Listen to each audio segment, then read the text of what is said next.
3 hari terakhir seiring semakin meluasnya dampak pencemaran aspal pada sepanjang garis pantai di daerah tersebut.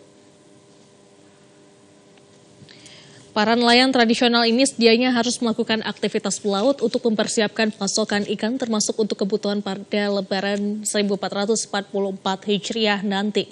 Namun mereka enggan melaut dalam 3 minggu terakhir ini berhubung sebaran limbah aspal mentah tumpahan dari kapal MT Aashi milik warga negara India Uni Emirat Arab semakin meluas dan memasuki kawasan terumbu karang tempat biasa nelayan memancing.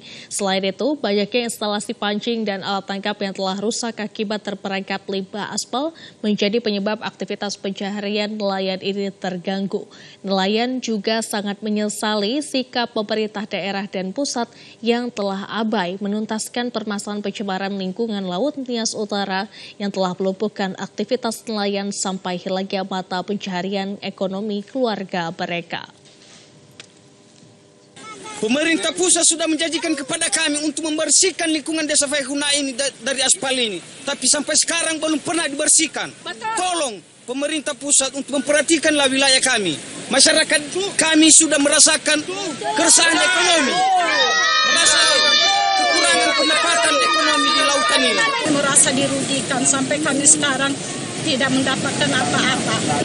Ya itulah kami sekarang gimana ya?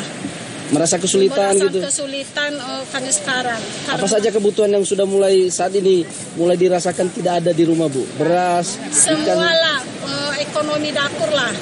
Dari segi pertama dulu beras, biaya sekolah anak-anak.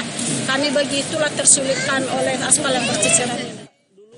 Pada penelusuran lanjutan dilakukan jajaran Dinas Perikanan Kabupaten Nias Utara bersama para nelayan tradisional Kecamatan Afulu pada hari Sabtu kemarin menemukan puluhan titik tumpahan aspal pada garis pantai. Kemudian melihat material aspal pada setiap gulungan ombak menuju pesisir pantai. Hal ini membuktikan pembersihan limbah aspal masih tidak maksimal. Dari sisi pemerintah daerah kami nyatakan sudah berupaya maksimal.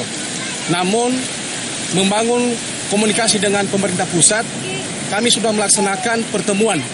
Ada 2-3 kali pertemuan di dalam proses untuk penanganan baik masalah pembersihan maupun upaya penanganan pemulihan ekonomi masyarakat nelayan. Namun sampai saat ini tindakan dari antar stakeholder pemerintah ini masih belum rampung dan kami nyatakan supaya segera dibentuk gugus secara tim nasional karena di daerah tidak ada. Sangat terbatas masalah kebijakan dan kewenangan. Sementara di sejumlah lokasi lainnya, tepatnya di Desa Afulu, menemukan adanya pembiaran limbah aspal yang berhasil dikumpulkan dari laut kemudian diletakkan sembarangan pada tepi pantai berdekatan hunian penduduk. Kondisi yang mengganggu kenyamanan kesehatan warga maritim tersebut tidak seharusnya terjadi berhubung pembersihan limbah aspal sebagai ulah dari pemilik kapal Mon Aashi asal negara luar itu diawasi langsung oleh TNI Angkatan Laut.